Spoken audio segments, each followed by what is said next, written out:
and still are in South Korea 60 years after the conflict.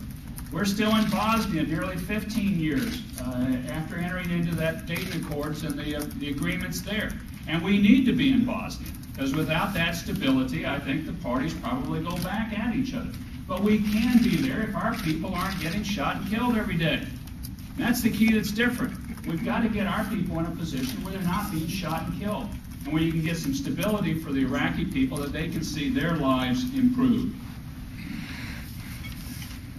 Let me conclude on this point.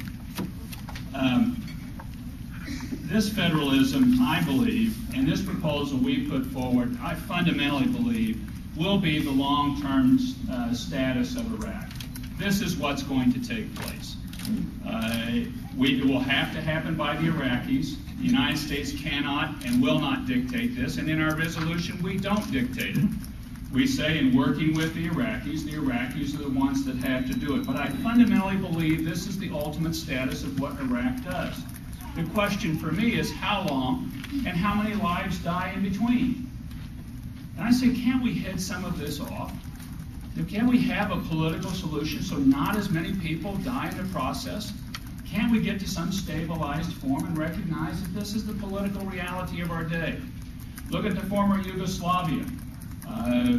Tito governed it, heavy dictatorship. Once you blow the dictatorship, it's off. It's, what, 6 countries and 2 autonomous regions now, after how many civil wars in between?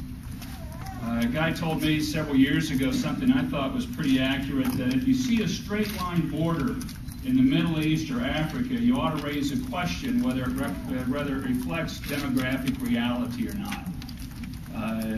And I thought that, what we've got to recognize in the world, that as dictators get lifted off of countries, you still have a demographic reality on the ground.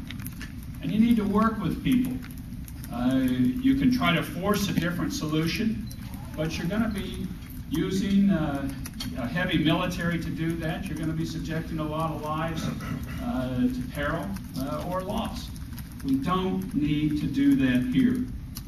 This can send a strong message that we take the political situation in Iraq seriously, that we believe a political solution is urgently necessary, and that a political solution is entirely consistent with the Iraqi Constitution, and that all of this is within reach.